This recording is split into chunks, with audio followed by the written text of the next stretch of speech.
What's going on, everybody? Thank you so much for joining. Hope you're having a great one today. As always, we are officially back to Kraken in the new year, and we got a great one. We're taking a look at Guts from Berserk, one of my favorite animes that there is. Also from ThreeZero, which has become my favorite 6-scale company. I did already take this out of the beautiful brown shipper just to make it a little bit quicker. Now, I ordered this fella from ThreeZero directly, which I've been doing a lot more lately. If you're in the US, I honestly recommend it. You tend to get stuff pretty darn quick. Comparatively, I think he is still officially pre-order in most of the U.S. retailers. So, like, you could pre-order him through, I think, Entertainment Earth, Big Bad Toy Store. Might even still be able to pre-order him through Sideshow. But if you order him through ThreeZero, you get him pretty dang quick. You probably saw on the box, I had lovely order 146. 80 off of being that magic order 66 number, so I was close. Now, everything ThreeZero has done lately has blown my mind. This figure they came out with years ago, before I really was heavily into 6-scale stuff. So I had never gotten the chance to get one. And then recently, here we go. Ooh. Back of the box is pretty dang beautiful. Recently, when they did their Berserker Armor Guts, I think that kind of cued him in that there was a good market because he sold out super fast. I do have him somewhere. I just haven't opened him yet. And then eventually they announced a Griffith, which sold out super quick. And I think kind of in response to that, they decided they were going to go ahead and bring back this fella here and the Skull Knight for a limited time.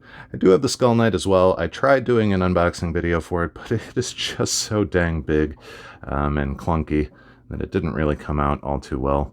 Might do a little review of it at some point, just in case people wanted to see it. I'll try and grab him for at least a side-by-side with this fella here, just so you could see the size difference, because Skull Knight is a massive fella. So ThreeZero, as usual, you get your instructions, your warranty info. I'm not going to bother taking too close of a look at that because the important thing is right in here. That is a really cool picture, I might add. Love that. They got the nice little Berserk top up there.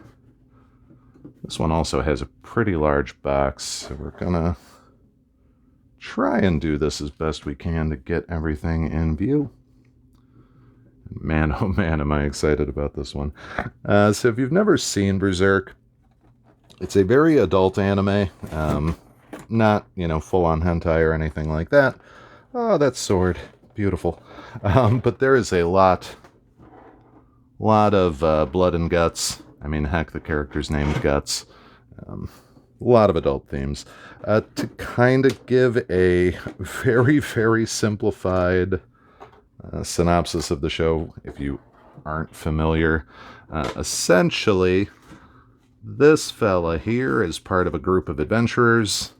One of his friends gets kidnapped and tortured for a very long time, and then is given the opportunity to sacrifice everybody he knows and loves in exchange for godlike powers, which he does.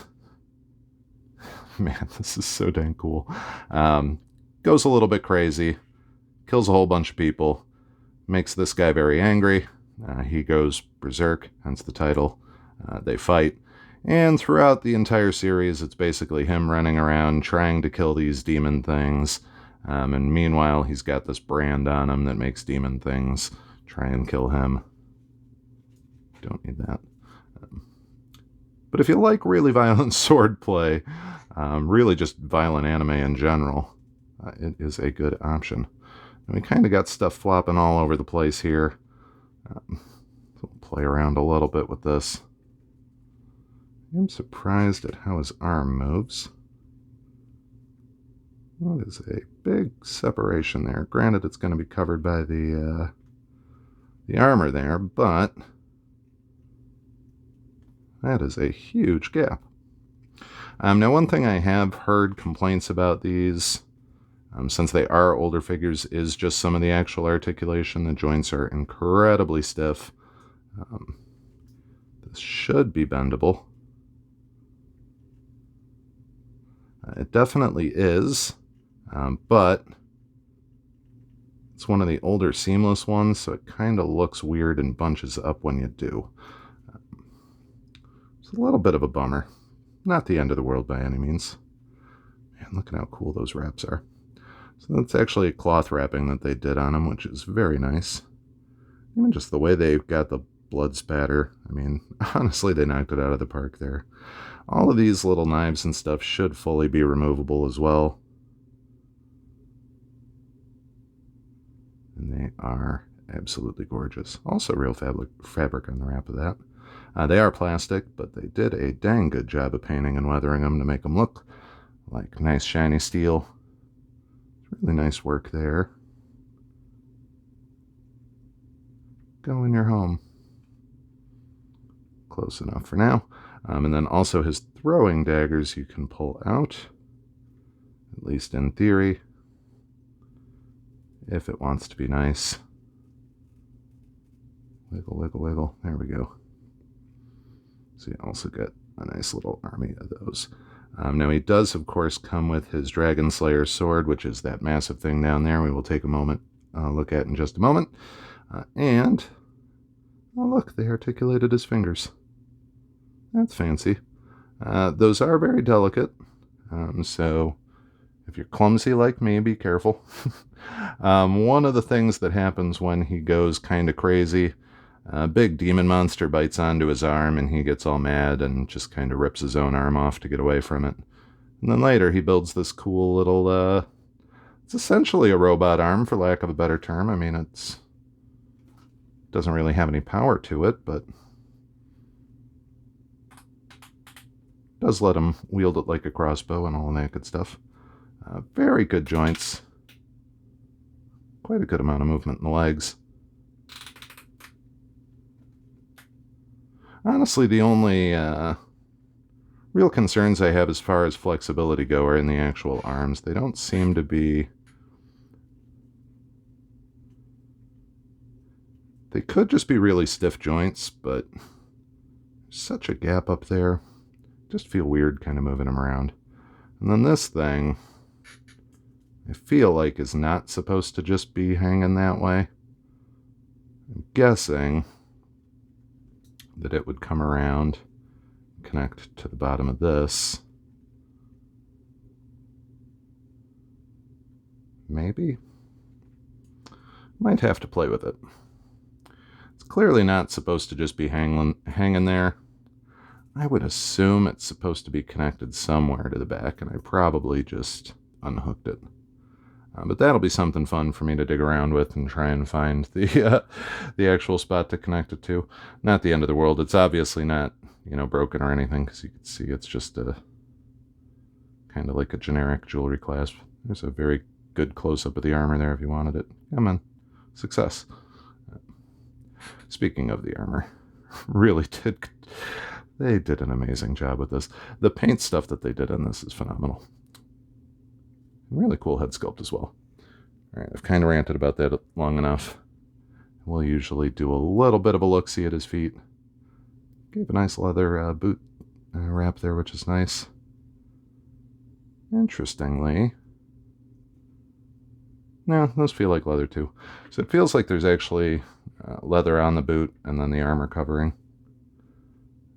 which is pretty dang impressive. It might be a fake leather, but honestly, with it being this thin, that really does feel good. I'm assuming it's probably genuine. Don't quote me on that, but it certainly feels like it.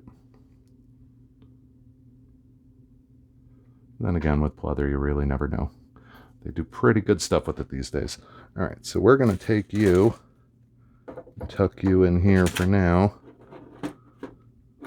Take a look at some of the other stuff. He does come with a bunch of extra hands. Really, they're just kind of designed to hold the sword and then his crossbow.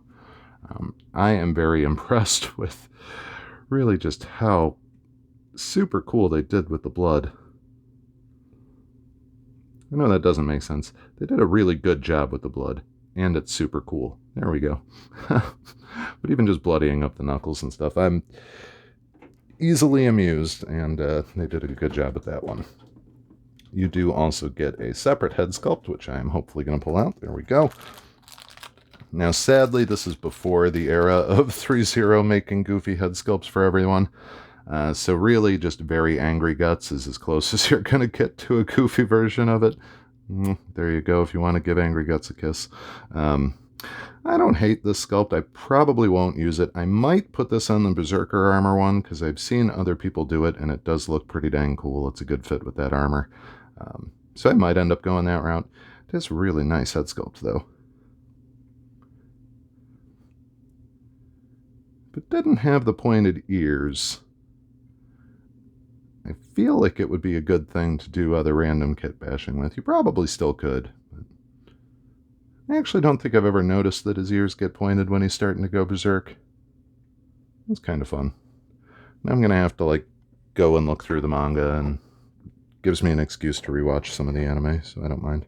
We are supposedly getting a new anime for it, which I don't really know a ton of details on. I believe it continues from...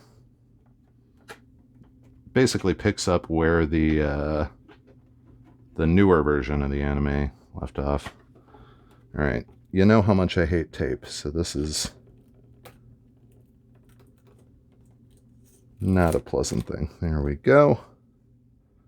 Alright, so he does have two different crossbows. This one I have great confidence that at some point I'm going to break. I just got a feeling I'm going to snap one of those strings at some point. But this would essentially mount onto his other hand, and then he would use his main hand to grab that and fire it. It is a really cool little accessory for him. He uses it quite a bit. He mows down a ton of trolls, which is pretty dang awesome. He cranks it to reload so he can do like rapid firing. It's pretty fun.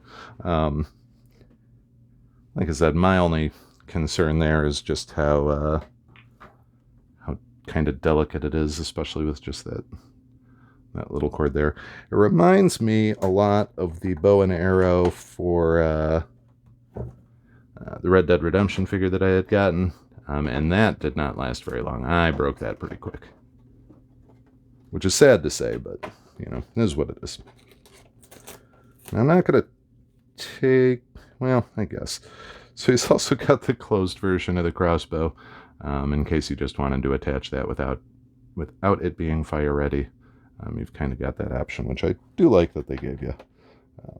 Now onto the sword, which really, this is probably one of the things Guts is most known for, is this big old beastie dragon slayer. Odds are you've seen some variation of this in different forms of media. If you've played Elden Ring, I'm pretty sure they have it in there. You know, Cloud uses a similar one. It's sort of a cliche weapon at this point. But Guts was really the first one, to my knowledge, to wield something like this and do it in awesome fashion. Obviously, there's no real way a normal person could. The blade would be way too heavy. There's plenty of videos of people trying it. I think now you actually can get them to do as an exercise routine, but I digress. But this thing, it is beautiful. Is a little sharp. Feels like it's probably made of resin. It might be plastic, but they did a good job painting it. Give it a really nice finish to give it that nice metallic look.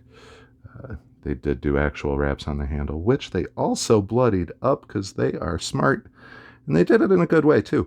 So, all right, I'm going to go on a little rant here. If he were holding the sword, this would be the spot of the handle that would get blood on it. Most of this spot would be covered by his hand, so it really wouldn't get a ton on it. And then down there, you would get more splatter. So they did their homework. Bravo, ThreeZero, bravo. I absolutely adore them, and pretty much at this point they've kind of sold me. They just recently announced Power Rangers Zero. If you guys are Power Rangers fans and like the Power Rangers Zero stuff, a ton of people have been getting overly excited for them. Me myself, not really a huge fan. Might end up getting like a White Ranger or something like that, just for the sake of having one in the arsenal. Or that Ranger Hunter that they made is pretty dang cool.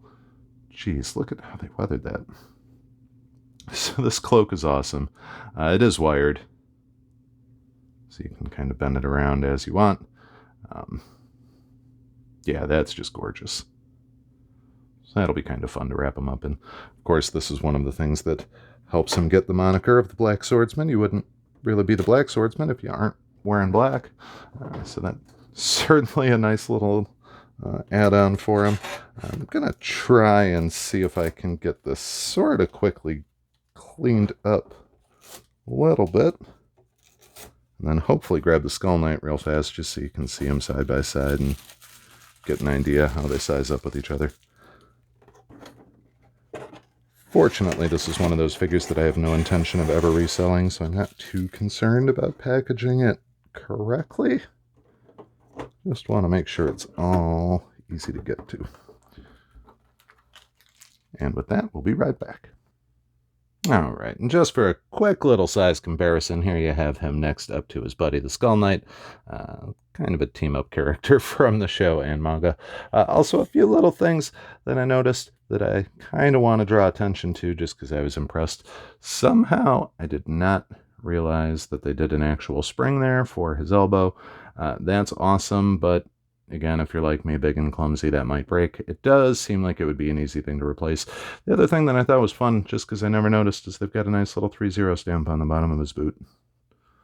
Oh, I guess. There you go.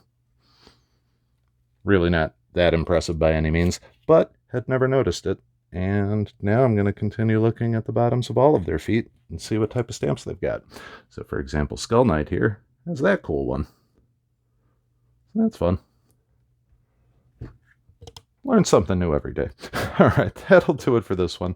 I have a fairly big backlog of stuff, so I'm hoping to crank out a whole bunch more throughout the rest of the week. Quark from DS9 arrived. I've still got another one of the Cerberus girls, and then I just got Groot today from the I Am Groot show, so that'll be fun. We'll see y'all next time. Thanks so much as always. Hope you have a great one, and happy 2024.